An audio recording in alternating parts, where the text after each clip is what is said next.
નમસ્કાર, પ્રણામ, સ્વાગત છે તમારું અમારી યુટ્યુબ ચેનલમાં। તો મિત્રો, આજની કહાની છે કે જ્યારે વહુ તેની સાસુને વૃદ્ધાશ્રમમાં મૂકવા જઈ રહી હતી ત્યારે તેણે ત્યાં કંઈક એવું જોયું કે તેના હોશ ઉડી ગયા।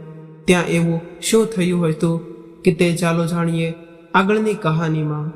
કવિતાજી સવારે ઉઠીને મંદિર જવાની તૈયારી કરી રહ્યા હતા ત્યારે પુત્રવધૂની આંખ ખુલી અને તેણે તેના પતિ વિપુલને કહ્યું કે વિપુલ, આટલી વહેલી સવારે રૂમનો દરવાજો ન ખોલો। તમારી માં સવારના 5 વાગ્યાથી ખખડાટ કરવા લાગી જાય છે। સવારમાં આ સમયે સરસ ઊંઘ આવે છે અને તમારી માતા બધું જ તે ખરાબ કરી દે છે। તેને પોતાનું તો કાંઈ કામ હોતું નથી, બસ તેઓ તૈયાર થઈ જઈને મંદિરે જવા નીકળી જશે। અહીં હું ઉઠીશ અને આખો દિવસ ઘરના કામમાં વ્યસ્ત થઈ જઈશ। એમને શું છે, એ તો ન કંઈ કરે છે કે ન તો ઘરે બેસે છે, બસ એમણે તો સવારે ઉઠ્યા છે કે મંદિરે ચાલ્યા જવાનું, મંદિરથી આવીને ખાવાનું પીવાનું અને સૂઈ જવાનું, પણ મારી પાસે તો ઘણા કામો હોય છે। ત્યારે વિપુલે કહ્યું, મીનાક્ષી, મને તારા કામનો હિસાબ સમજાતો નથી। ખબર નહીં કે આખો દિવસમાં તું શું કરે અને કેટલું કામ કરે છે। અરે, ઘરમાં નોકરાણી તો છે જે કચરા પોતા, વાસણો અને કપડાં ધોવા માટે આવે છે, છતાં તારી ફરિયાદ ચાલુ રહે છે। મીનાક્ષીએ કહ્યું, હા, ઘરમાં આ એક જ કામ થોડા છે, બીજા ઘણા બધા કામ કરવાના હોય છે।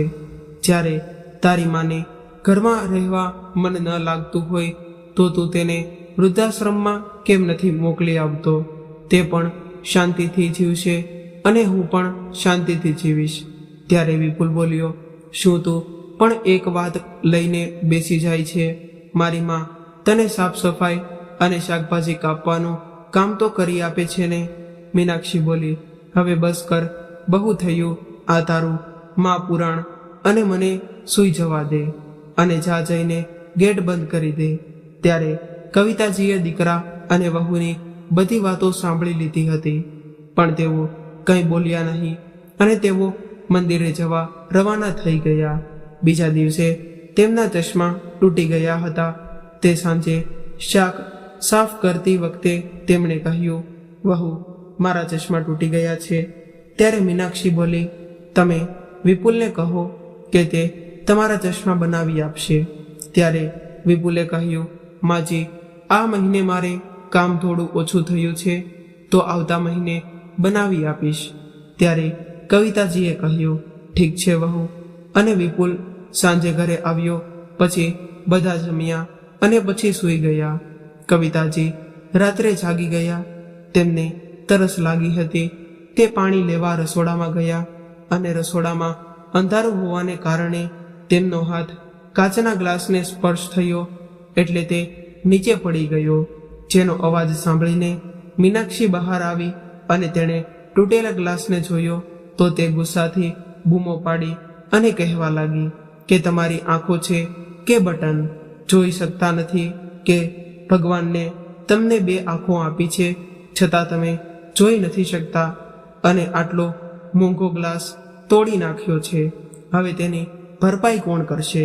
તેનો અવાજ સાંભળીને વિપુલ પણ બહાર આવ્યો। બહાર આવતા જ તેણે કહ્યું, અરે શું થયું? તું આટલી બધી બૂમો કેમ પાડી રહી છે?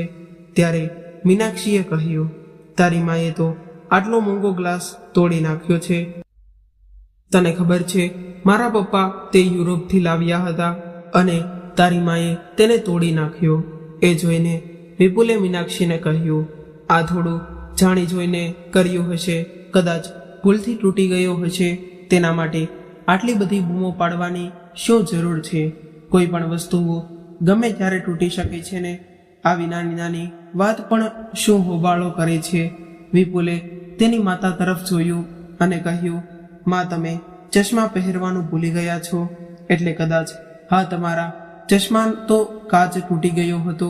ત્યારે કવિતાજી કંઈ બોલે તે પહેલા મીનાક્ષીએ પોતે જ તે બોલી પડી કે હા, તો શું થયું કે એક તો પોતાની ચીજોનું ધ્યાન રાખી નથી શકતા અને ઉપરથી મારું નુકસાન કરી નાખ્યું।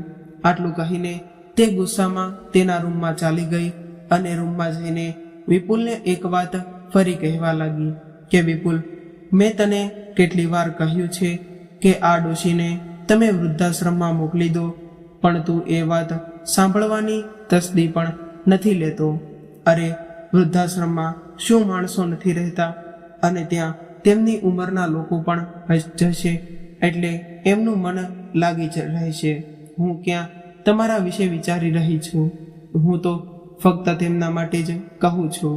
પણ તું એક સેજ એવો કે મારી આ વાત સાંભળતો પણ નથી. ત્યારે વિપુલે કહ્યું, મીનાક્ષી, તારા પપ્પાએ આપેલો એક ગ્લાસ તૂટી ગયો, પણ બાકીના બધા તો સલામત છે ને? તો તું દર વખતે માતાને વૃદ્ધાશ્રમમાં મોકલવાની વાત શું કામ કરે છે?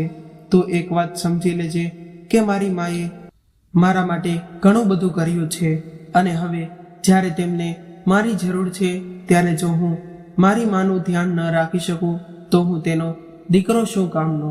ત્યારે મીનાક્ષીએ કહ્યું, બસ તું તો તારી માના ગુણગાન ગાતો રહેજે. વિપુલ બોલ્યો, હા, કેમ ના ગાઉં? મારી માએ મારા માટે શું શું નથી કર્યું.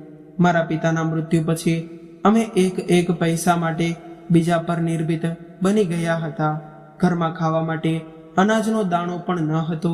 ત્યારે મારી માં ભણેલી હોવા છતાં તેણે મારા ખાતર ક્યાંય સારી નોકરી ન કરી, કેમ કે તે કોઈ પણ જગ્યાએ નોકરી પણ ન ગઈ હોત તો તેમણે મને એકલો મૂકીને જવું પડ્યું હોત.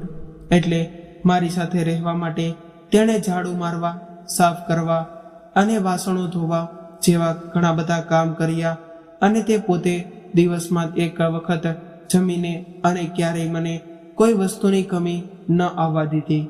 અને તને ખબર છે કે જ્યારે હું બહુ નાનો હતો ત્યારે મેં તેની પાસે એક વખત રેસલર સાયકલની માંગ કરી હતી. તે સમયે મારી માતાનો પગાર પણ ઘણો ઓછો હતો.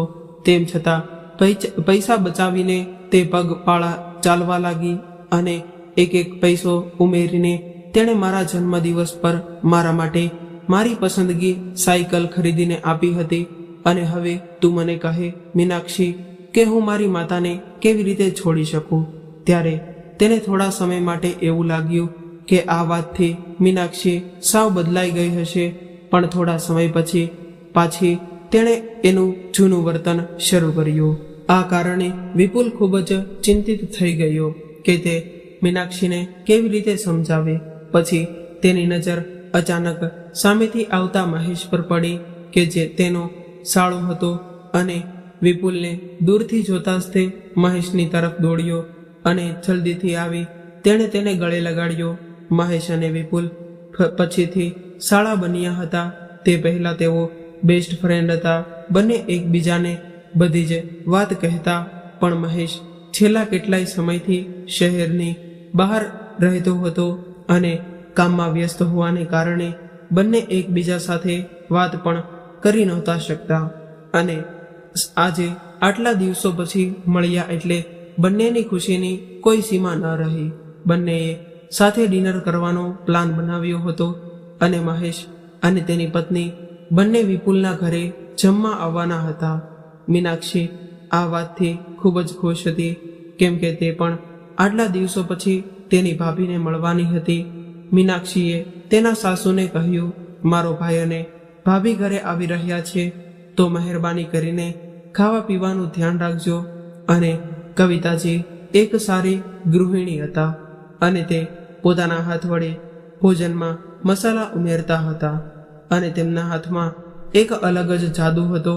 તેઓ ખાવાનું એટલું સ્વાદિષ્ટ બનાવતા કે સારી હોટલ પણ ફીકી પડી જાય. અને કવિતાજીએ લગભગ બધું જ જમવાનું તૈયાર કરી દીધું હતું, અને મહેશ અને તેની પત્ની અંદર આવ્યા કે તરત જ મીનાક્ષીએ તેના સાસુને જોઈને કહ્યું, અને તે પોતે તેમને મળવા બહાર નીકળી ગઈ. બિચારી કવિતાજી તેમને લગભગ બધું જ જમવાનું તૈયાર કરી નાખ્યું હતું, પણ ખીરમાં ખાંડ ઉમેરવાની બાકી હતી. અને તેમણે મીનાક્ષીને કહ્યું, વહુ પ્લીઝ ખાંડનો ડબ્બો ઉપાડી આપજો ને. અને મીનાક્ષીએ ઉતાવળમાં ખાંડને બદલે મીઠાનો ડબ્બો પકડીને આપી દીધો અને બહાર જતી રહી. ચશ્મા ન હોવાને કારણે કવિતાજીએ એ જ મીઠાને ખાંડ સમજીને તેને ખીરમાં નાખી દીધું. મહેશ અને તેની પત્નીએ આવવાની સાથે જ તે કવિતાને યોગ્ય માન આપ્યું અને તેમના પગને સ્પર્શ કરી પ્રણામ કર્યા. પછી તેની બહેન મીનાક્ષીને મળ્યા અને ત્યારે જ વિપુલ પણ બહારથી થોડીક વસ્તુઓ લઈને ઘરમાં આવ્યો. એટલે બધા સાથે બેસીને વાતો કરવા લાગ્યા.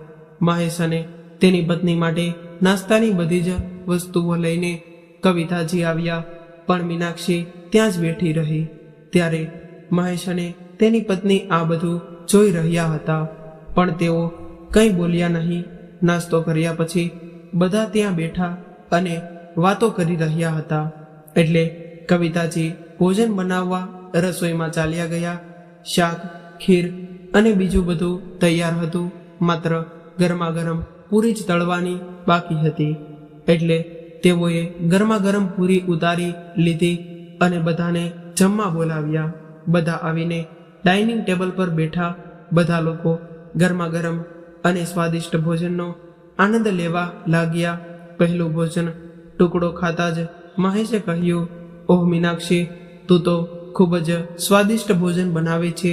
ત્યારે કવિતાજી કંઈ બોલે તે પહેલાં મીનાક્ષીએ કહ્યું, હા ભાઈ, બધા લોકો ધીમે શીખે છે, હું પણ શીખી ગઈ. અને કવિતાજી કંઈ બોલ્યા નહીં અને તેઓ જમવાનું બનાવીને બધાને ખવડાવતા રહ્યા. બધાએ જમવામાં ખૂબ જ વખાણ કર્યા અને જ્યારે પછી મીનાક્ષીએ કહ્યું, મમ્મી પ્લીઝ કંઈક મીઠી વસ્તુ લઈને આવો ને. ભાઈ પણ ને ખબર પડવી જોઈએ કે તેની બહેન કેટલું સ્વાદિષ્ટ ભોજન બનાવે છે. પછી કવિતાજી બધા માટે ખીર લઈને આવ્યા અને જેવી બધાએ ખીર ખાવાનું શરૂ કર્યું કે તરત જ બધા વોશરૂમ તરફ દોડ્યા, અથવા તો કોઈએ તો ડસ્ટબિનમાં જ તે ખીર નાખી દીધી. મીનાક્ષી થોડી ગભરાઈ ગઈ. એટલે પછી તેણે જાતે જ તે ખીર ચાખી અને ચાખ્યા પછી તેણે ખૂબ જોરથી બૂમ પાડી, મમ્મીજી, તમે આ શું કર્યું? તમને કોઈ અક્કલ છે કે નહીં? અને તમે ખીરમાં સાકરને બદલે મીઠું નાખ્યું છે. ત્યારે જ તે મહેશે આવીને મીનાક્ષીને કહ્યું, મીનાક્ષી, જમવાનું તો તે બનાવ્યું હતું, તો આંટીને કેવી રીતે મીઠું નાખ્યું હશે? મીનાક્ષી સાવ ચૂપ રહી ગઈ. ત્યારે કવિતાજીએ હાથ જોડીને કહ્યું, દીકરા, મને માફ કરી દે, મારી ભૂલ થઈ છે. વહુએ કંઈ નથી કર્યું, મેં જ ખીર બનાવી હતી અને મારાથી જ તેમાં મીઠું પડી ગયું હતું. મહેશે તરત જ તે ઉઠીને કવિતાજીનો હાથ પકડીને કહ્યું, અરે આંટી, તમે આ શું કહો છો? અમે તો તમારા છોકરા જેવા છીએ. મારી સામે હાથ ન જોડો. અને કોઈ વાંધો નથી, આની નાની નાની ચીજો બનાવી રહે છે. મહેશ અને તેની પત્ની જમ્યા પછી ત્યાંથી નીકળી ગયા. પણ મીનાક્ષીએ વાત અહીં પૂરી કરી ન હતી. તેના ભાઈ ભાભી ગયા પછી તે તેના સાસુની પાછળ પડી ગઈ હતી અને કવિતાજીને પૂછ્યું, તમને તકલીફ શું છે? તમે મને શાંતિથી કેમ જીવવા નથી દેતા? તમારાથી મારી થોડી ખુશી પણ સહન નથી થતી. કવિતાજીએ કહ્યું, પણ વહુ, ખાંડને બદલે તે જ તે મને મીઠાનો ડબ્બો કાઢીને આપ્યો હતો. ત્યારે જ તે વિપુલ મહેશને છોડીને અંદર આવ્યો. તેણે કહ્યું, માં, તે પણ ધ્યાન કેમ ના આપ્યું? ચાલો, એ પણ કંઈ મોટી વાત નથી, પણ હું હંમેશા જોઉં છું કે જ્યારે તમે ભૂલ કરો છો ત્યારે તમારી પાસે ચશ્મા નથી હોતા. એક કામ કરો કે તમારા ચશ્માને એક દોરી સાથે હું બાંધી આપું છું, જેથી તમે તેને અહીં તહીં રાખીને ભૂલી ન જાઓ. આ વખતે કવિતાએ વિપુલને બધું સત્ય કહી દીધું. તેણે કહ્યું, વિપુલ દીકરા, છેલ્લા 1 મહિનાથી મારા ચશ્મા તૂટી ગયા છે, જેને કારણે હું વસ્તુઓને બરાબર જોઈ નથી શકતી અને આ બધી ભૂલો થાય છે. વિપુલે કહ્યું, પણ માં, તે મને પહેલાં જ કેમ ન કહ્યું કે તારા ચશ્મા તૂટી ગયા છે? એટલે કવિતાજી બોલી, બેટા, મેં વહુને આ વાત કહી હતી ત્યારે તેણે મને કહ્યું હતું કે આ મહિને તારો ખર્ચો ખૂબ જ વધી ગયો છે, તેથી આવતા મહિને મારા ચશ્મા બનાવી આપશે. તેથી જ તે મેં તને ફોન કરીને પણ કંઈ કીધું નહીં. વિપુલે મીનાક્ષીને સામે ગુસ્સાથી જોયું. મીનાક્ષીએ આંખો નીચે કરી નાખી. વિપુલ આ રોજિંદગી દિનચર્યાથી પરેશાન થઈ ગયો હતો અને તે કોઈ પણ ભોગે આનો ઉકેલ લાવવા માંગતો હતો. બીજે જ દિવસે મહેશનો ફોન આવ્યો. મહેશે વાતચીત પરથી અનુમાન લગાડ્યું કે વિપુલ થોડો અપસેટ છે. મહેશે કહ્યું, શું થયું વિપુલ, તું આટલો પરેશાન કેમ છે? ત્યારે વિપુલ બોલ્યો, કંઈ નહીં દોસ્ત, ઘરમાં રોજનું નાટક ચાલે છે. તારી બહેનને સમજાવીને હું ઘણો કંટાળી ગયો છું. તે હંમેશા એ જ વાત રટ્યા કરે છે કે તારી માને વૃદ્ધાશ્રમમાં મૂકીને આવું. તને ખબર છે ને કે મારી માએ મારા માટે કેટલો સંઘર્ષ કર્યો છે. આજે જ્યારે તેને મારી જરૂર છે ત્યારે હું તેને જીવનની સંધ્યાકાળમાં આ રીતે કેવી રીતે છોડી શકું? આ સાંભળીને મહેશ પણ હેરાન થઈ ગયો અને તેણે વિપુલ સાથે મળીને મીનાક્ષીને પાઠ ભણાવવાનો પ્લાન બનાવ્યો. બીજા જ દિવસે વિપુલે કહ્યું, માં તારા કપડાં બાંધી લે, હું તને નવી જગ્યાએ લઈ જવાનો છું, જ્યાં તને ઘણા નવા મિત્રો મળશે અને તારા જેવી જ તે ઉંમરના લોકો ત્યાં હશે, જેથી તને એકલાતાનો અનુભવ નહીં થાય. ત્યારે કવિતાજી તેના કપડાં પેક કરીને વિપુલ અને મીનાક્ષી સાથે નીકળી ગયા. મીનાક્ષી આજે ખૂબ જ ખુશ હતી, કેમ કે આજે તેની ઈચ્છા પૂરી થવાની હતી. તે ઘણા સમયથી સાસુથી છુટકારો મેળવવા ઈચ્છતી હતી અને આજે એવું જ થવાનું હતું કે છેવટે તેણે સાસુથી છુટકારો મેળવવા માટે શું શું ન કર્યું હતું. તેણે તેની સાસુને ખૂબ જ ત્રાસ આપ્યો હોવા છતાં તે ઘર છોડવા તૈયાર ન હતા. વિપુલને પણ બહુ સમજવાની કોશિશ કરી હતી. ત્યારે અંતે વિપુલના દિમાગમાં આ વાત હતી. આવું વિચારતી વિચારતી તે પોતાની જાત સાથે હસી રહી હતી. ત્યારે અચાનક આ કાર બંધ પડી. વિપુલે કહ્યું, મીનાક્ષી, માની બેગ બહાર કાઢ. મીનાક્ષીએ ખુશીથી કહ્યું, આપણે શું વૃદ્ધાશ્રમમાં પહોંચી ગયા છીએ કે? ત્યારે વિપુલે દુઃખી મનથી માથું નમાવીને હા પાડી.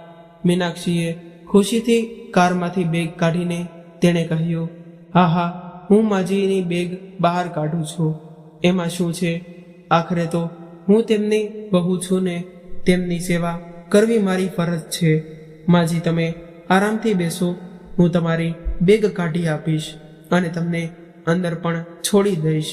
ત્યારે કવિતાજી હવે અનુભવી રહ્યા હતા કે આજે તેઓ હારી ગયા છે, અથવા તો તમે એમ પણ કહી શકો છો કે આજે તેમણે તેમનો પુત્ર ગુમાવ્યો છે.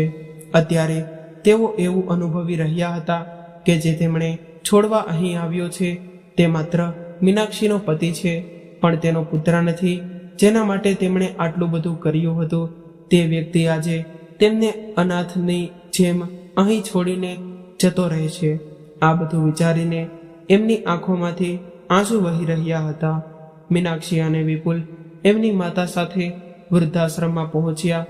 મીનાક્ષી આનંદથી છલકાઈ રહી હતી અને પાગલની જેમ સાસુની બેગને લઈને આગળ ચાલી રહી હતી. વૃદ્ધાશ્રમમાં પ્રવેશવાની સાથે જ તેની આંખો પહોળી થઈ ગઈ હતી.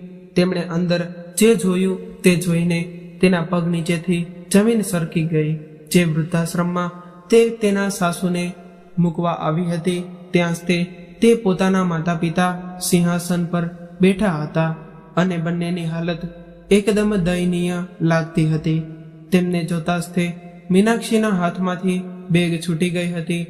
તરત જ તે તેના માતા પિતા પાસે દોડી ગઈ અને જવાની સાથે જ તે તેમને ગળે લગાવ્યા અને તેમને કહ્યું, મમ્મી પપ્પા, તમે બંને અહીં કેવી રીતે આવ્યા છો? તેના પિતાએ દબાયેલા સ્વરે કહ્યું, દીકરા, અમારા જેવા વૃદ્ધોનું હવે ઘરમાં શું કામ છે? જ્યાં સુધી તમારા બાળકોને લાગતું છે કે તેઓને અમારી જરૂર છે, ત્યાં સુધી તેઓ અમને તેમની સાથે રાખે છે અને જે દિવસે તેમની જરૂરિયાતો પૂરી થઈ જાય છે ત્યારે તેઓ અમને ઘરમાંથી બહાર કાઢી મૂકશે અને અહીં વૃદ્ધાશ્રમમાં મૂકી જાય છે. તેના માતા પિતાને આવી હાલતમાં જોઈને મીનાક્ષી ખૂબ જ નારાજ થઈ ગઈ હતી અને તેણે કહ્યું, મમ્મી પપ્પા, તમે ચિંતા ન કરો, હું મારા ભાઈ ભાભીને નહીં છોડું. ત્યાર પછી તેણે મહેશને ફોન કરીને વૃદ્ધાશ્રમમાં બોલાવ્યો. મહેશ ત્યાં આવવાની સાથે જ તે તેના પર વરસી પડી અને મીનાક્ષીએ કડક સ્વરે કહ્યું, મહેશ, તું કેવો દીકરો છે? તને જરા પણ શરમ નથી આવતી તારા મમ્મી પપ્પા સાથે આવું વર્તન કરીને? અરે જે માતા પિતાએ તને આટલી સારી રીતે ઉછેર્યો, શું આજે તને એમની 2 રોટલી ભારે લાગી રહી છે? મમ્મી પપ્પા તારી પાસેથી શું ઈચ્છે છે? માત્ર દિવસમાં 2 વાર જમવાનું, 2 જોડી કપડાં, બસ. અને તમે લોકો આટલું પણ નથી કરી શકતા? જ્યારે તમે મારા મમ્મી પપ્પાને રાખી શકતા નથી તો પછી તેમની મિલકત પર પણ તમારો અધિકાર નથી. કાં તો મમ્મી પપ્પાને નમ્રતાપૂર્વક ઘરે લઈ જાઓ, નહીં તો હું પોલીસને અત્યારે જ તે અહીં બોલાવીશ અને જ્યારે તમને લાકડીના 4 ફટકા પડશે ત્યારે તમારી બધી અક્કલ ઠેકાણે આવી જશે. ત્યારે મહેશે કહ્યું, હા કેમ નહીં, પોલીસને ફોન કરીને બોલાવ અને પોલીસને અહીં આવવા દે. શું હું અહીં એકલો જ આવું છું કે તેના માતા પિતા અહીં વૃદ્ધાશ્રમમાં મૂકી આવ્યો છું? અરે તું અહીં શું કીર્તન કરવા માટે આવી છે? તું પણ તો તારી સાસુને આજ વૃદ્ધાશ્રમમાં મૂકવા માટે આવી છે. એટલે વધારે લેક્ચર આપવાની કોઈ જરૂર નથી. અને લેક્ચર આપતા પહેલા તારી અંદર શું ચાલી રહ્યું છે તો તે જો પહેલા તું કેટલી મહાન છે. તું તારી એકમાત્ર સાસુ માટે પણ ભોજન બનાવી નથી શકતી તો તું શું દિવસમાં 2 વાર તેમને ખવડાવી શકે છે? તો તું શું મને સંભળાવવા અહીં આવી છે? તારી બિચારી સાસુ ઘરનું બધું જ કામ કરે છે, છતાં પણ તું તેને દરેક વસ્તુ માટે તડપાવે છે અને અહીં આવીને મને જ્ઞાન આપે છે. અને હવે બોલાવ પોલીસને. તું ફોન કરે છે કે કરું હું કરું? આ બધું જોઈને મીનાક્ષી સાવ ચૂપ થઈ ગઈ. હવે તેને પોતાની ભૂલનો અહેસાસ થઈ રહ્યો હતો. મહેશે કહ્યું, હું તારા માતા પિતાને અહીં ક્યારેય નહીં છોડું અને હું તેમને મારી સાથે લઈ જઈશ. પણ શું તું તારી સાસુને તારી સાથે પાછા ઘરે લઈ જઈશ? બોલ હવે, કેમ નથી બોલતી? બંધ કેમ થઈ ગઈ? અને હવે ક્યારે મને ફરી લેક્ચર ન આપતી? સમજીને આટલું કહીને મહેશ તેમના માતા પિતાને ઘરે લઈ જવા લાગ્યો. એટલામાં પાછળથી મીનાક્ષીનો અવાજ આવ્યો, હા, હું મારી સાસુને મારી સાથે ઘરે લઈ જઈશ અને આજ પછી હું ક્યારેય તેમને આવી જગ્યાએ મૂકવાનું વિચારીશ પણ નહીં. મીનાક્ષીએ બેગ ઉપાડી અને કવિતાજીને કહ્યું, માજી, મેં ઘણી બધી મૂર્ખતા કરી છે, જેના માટે મને માફ કરી દો. આજે મને સમજાયું છે કે માતા પિતાને કેવું લાગતું હશે જ્યારે તેમના પોતાના બાળકો તેમને અનાથની જેમ અહીં મૂકી જાય છે. આટલું કહીને મીનાક્ષીની આંખોમાંથી આંસુ વહેવા લાગ્યા. એણે રડતા રડતા કહ્યું, કદાચ આ મારા કર્મોનું જ પરિણામ છે કે મારા માતા પિતાને મારા ભાઈ ભાભીએ અહીં છોડી દીધા છે. ત્યારે મહેશે કહ્યું, જ્યારે તું તારી સાસુને અહીંથી લઈ જવા તૈયાર થઈ તો બહુ સારું છે, પણ હું મારા મમ્મી પપ્પાને અહીંથી નહીં લઈ જાઉં. એટલે મીનાક્ષીએ તેની આંખોમાં આંસુ સાથે ગુસ્સાથી મહેશ સામે જોયું તો મહેશે કહ્યું, કેમ કે તેઓ ક્યારેય અહીં રહેવા આવ્યા જ નથી. મીનાક્ષી હેરાનીથી મહેશ સામે પ્રશ્નાર્થ નજરે જોવા લાગી. પછી મહેશે રહસ્ય ખોલ્યું અને કહ્યું, અરે મૂર્ખ, આજે સવારે જ તે અમે મમ્મી પપ્પાને અહીં લાવ્યા હતા. અને પછી બધા જોર જોરથી હસવા લાગ્યા. વિપુલ, મહેશ, તેની પત્ની અને મીનાક્ષીના માતા પિતા બધા જ જોર જોરથી હસવા લાગ્યા. મીનાક્ષી વધુ જોરથી રડવા લાગી. પછી બધાએ તેને શાંત કરી અને સમજાવ્યું કે આ બધું તેને ભૂલનો અહેસાસ કરાવવા માટે ડ્રામા કર્યો હતો. અને પછી મીનાક્ષી તેના સાસુને અને મહેશ તેના માતા પિતાને સાથે લઈને તેમના ઘરે પાછા ફર્યા. ત્યારે બધા જ ઘટનાના ખૂબ ખુશ હતા અને અંતે બધું બરાબર થઈ ગયું હતું. મીનાક્ષી પણ હવે સમજદાર થઈ ગઈ હતી અને હવે તે તેની સાસુને તેની માતા માનવા લાગી. અને જેમ તેની ભાભી તેની સાસુને તેની માતા માનતી હતી તેમ એને તો તેની ભાભીને મીનાક્ષીને કહ્યું હતું કે લગ્ન પછી કંઈ પણ બદલાવાનું નથી, માત્ર માતાનો ચહેરો બદલાઈ જાય છે, પરંતુ તેના પ્રત્યેનો આપણો પ્રેમ ક્યારેય બદલાતો જ નથી. જો દરેક છોકરી તેની સાસુને પોતાની માં માની લે તો પછી પોતાના માતા પિતા વૃદ્ધાશ્રમમાં જશે નહીં અને આટલા બધા વૃદ્ધાશ્રમો પણ ખોલવાની જરૂર નહીં પડે. મીનાક્ષી આ વાત સારી રીતે સમજી ચૂકી હતી. તો મિત્રો, આ હતી આજની કહાની. તમને કેવી લાગી કોમેન્ટ દ્વારા જણાવજો, અને પસંદ આવી હોય તો તમારા અન્ય મિત્રો સાથે શેર કરજો. સાથે સાથે વિડીયોને લાઈક કરી દેજો અને શેર પણ કરી દેજો. તમારા મિત્રો સાથે શેર કરી સબસ્ક્રાઇબ જરૂરથી કરજો. ફરી મળીશું આવા જ એક નવા વિડીયો સાથે. ત્યાં સુધી સૌને મારા મિત્રોને જય શ્રી કૃષ્ણ.